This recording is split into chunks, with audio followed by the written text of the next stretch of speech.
पांडवों के वीर योद्धा अर्जुन ने भगवान श्री कृष्ण से पूछा, हे प्रभु, भाद्रपद माह की शुक्ल पक्ष की एकादशी का क्या नाम है और इस व्रत का क्या विधान है?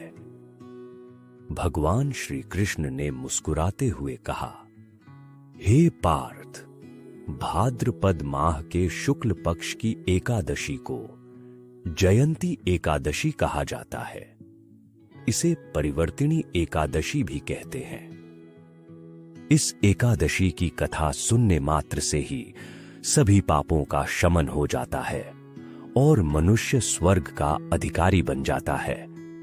इस दिन भगवान विष्णु शेषनाग पर शयन करते हुए करवट बदलते हैं। यदि कोई व्यक्ति इस एकादशी के दिन व्रत करता है और भगवान वामन की पूजा करता है तो उसे तीनों देवताओं ब्रह्मा, विष्णु और महेश की पूजा का फल प्राप्त होता है। अर्जुन ने विस्मित होकर पूछा, हे जनार्दन, आपने बलि को क्यों बांधा और वामन रूप धारण करके क्या लीलाएं की? आपके शयन करने पर मनुष्य का क्या कर्तव्य है? कृपया विस्तार से बताइए। भगवान श्री कृष्ण ने कथा प्रारंभ की। हे कुंती पुत्र अर्जुन, सुनो। त्रेता युग में बलि नामक एक असुर था जो अत्यंत भक्त, दानी और सत्यवादी था। वह सदा यज्ञ, तप और ब्राह्मणों की सेवा में लगा रहता था। अपनी भक्ति और दानशीलता के प्रभाव से वह स्वर्ग में इंद्र के स्थान पर राज्य करने लगा। यह देखकर देवराज इंद्र और अन्य देवताओं को अत्यंत चिंता हुई और वे भगवान विष्णु के पास गए। उनकी प्रार्थना सुनकर मैंने वामन रूप धारण किया और ब्राह्मण बालक के रूप में राजा बलि के पास पहुंचा।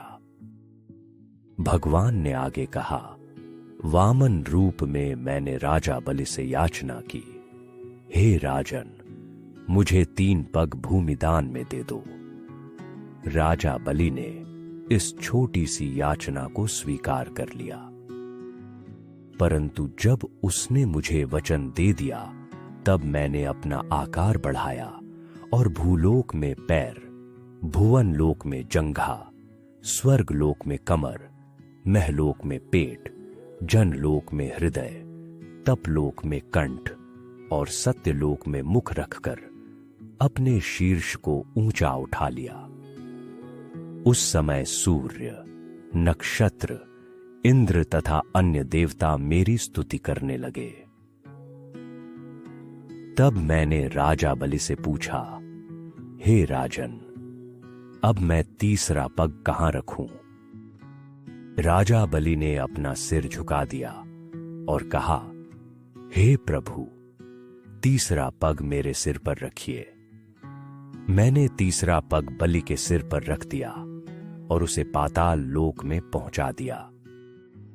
परंतु उसकी भक्ति और समर्पण देखकर मैंने उसे आशीर्वाद दिया कि मैं सदैव उसके साथ रहूंगा।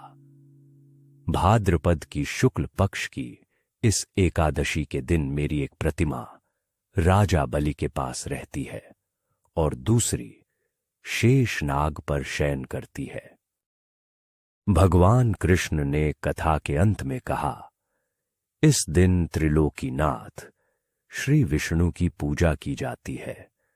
व्रती को चावल, दही और चांदी का दान करना चाहिए और रात्रि जागरण करना चाहिए। इस प्रकार उपवास करने से मनुष्य सभी पापों से मुक्त होकर स्वर्ग लोक को जाता है। जो व्यक्ति इस व्रत की कथा को सुनते हैं उन्हें अश्वमेध यज्ञ के फल की प्राप्ति होती है। कथा सार: दान करने के उपरांत मनुष्य को अभिमान नहीं करना चाहिए। राजा बलि ने अभिमान किया और पाताल को चला गया। इससे यह बोध होता है कि अति हर कार्य की बुरी होती है।